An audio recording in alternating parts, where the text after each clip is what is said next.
subject of my presentation is about testing in the globalized environment that we live in now, with the internet and with global organizations. Globalization has significantly changed the way in which tests are used, particularly in the areas of recruitment and selection for work.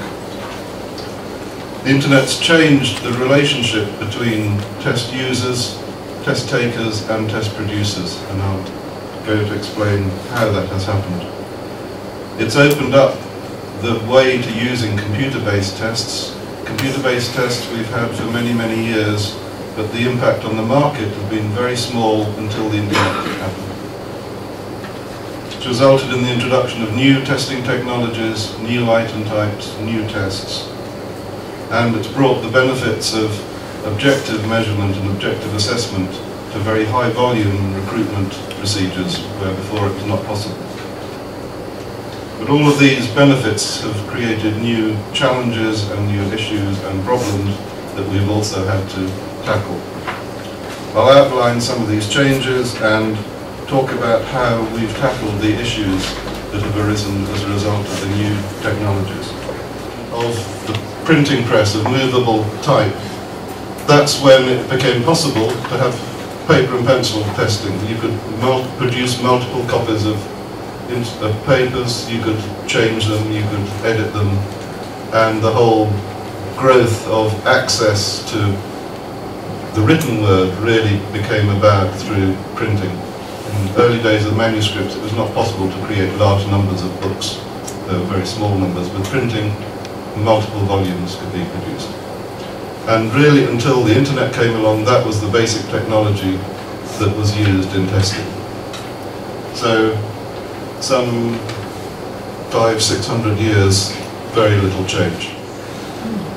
The internet changed that, and it is pretty much 10 years ago, 20 years ago, when Tim Berners-Lee invented the World Wide Web. The internet had been around for many years before that, but it didn't affect most people, only in universities and in the military. With internet testing, the user does not get access to the materials. They sit on a server, and the server is managed by the provider, who gives the user permissions to let certain people access the items, other people access reports. So the control is very different. It's a very different relationship between the user and the provider. And we can see that the number of users per 100 inhabitants is very high in the developed world. If you go to Africa, which is the lowest, it's around about 10%, but that again is rapidly growing. The growth rate in some of these countries is in the hundreds of percents per year. So they will very quickly catch up. Let me move on to talking about the internet and job selection, and some of the typical issues and problems that need to be faced by large organizations. Just some examples here. 300,000 applicants for 600 vacancies in a German engineering company working in China. Very large volume. 10,000 global applicants for 250 graduate jobs in a London City investment bank. So the challenge has been to move the supervised testing from the shortlisted candidates up into that unsupervised area of the funnel, but to manage that process so that it's safe and secure and produces good results. So these are some examples of cognitive reasoning tests of the type we want to give to as many applicants as possible, but we don't want to have to do that under supervision because it's so expensive. So what's happened with the introduction of the internet is that the process has become 3 stages. And there's a process in the middle of what we call controlled testing, where people can be tested, given tests to complete, but they don't have to be under supervision. So it can be very high volume assessment, but it can be, they can do this in their home, they can do it in their library, they can do it on their iPhone, or wherever. We developed a process which we call verify, which is used for this type of assessment. And it's essentially a two-stage assessment. The first stage uses tests which, using item response theory, are different for every candidate.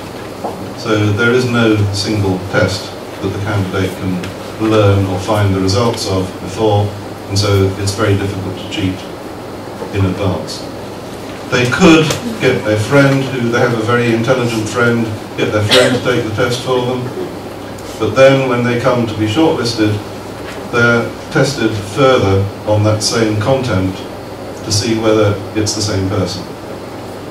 So we can use adaptive testing for that. So for those of you familiar with computer adaptive testing, at the end of the initial test there's an ability estimate for that person. When they come into the shortlist, you take that ability estimate as the starting point for some further items, and if it's the same person, then it very quickly will confirm that.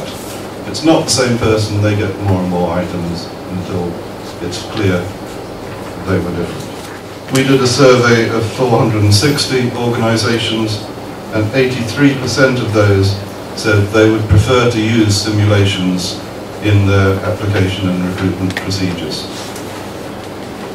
The global demand for that type of content is much greater than we and other providers can supply. It's a very rapid growth area.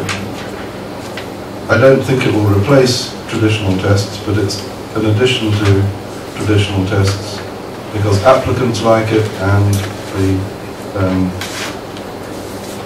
client organisations like the realistic impression that these procedures give.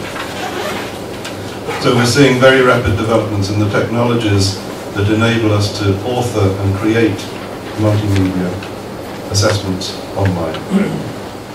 There are many organisations which are very strong providers of the technology to deliver high volumes of assessments or manage the workflow of applicants from initial application through to recruitment, assessment service providers, workflow vendors and so on.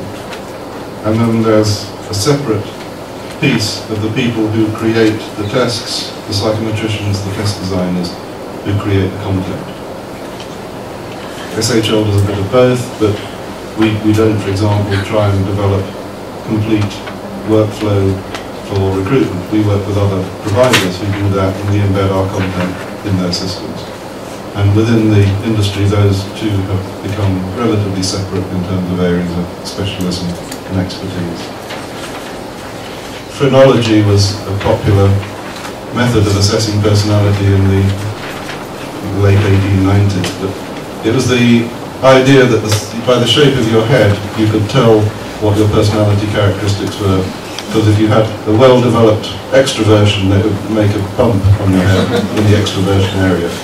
So this is a device that measures personality by having little like needles that measure where your head, the shape of your head, and it produces a punch card output. Developed in, I think, 1890s. Wonderful piece of technology, but totally invalid. So we have wonderful technology now, and we have to be careful that what we do is actually valid as well as exciting and interesting and looks good. Thank you.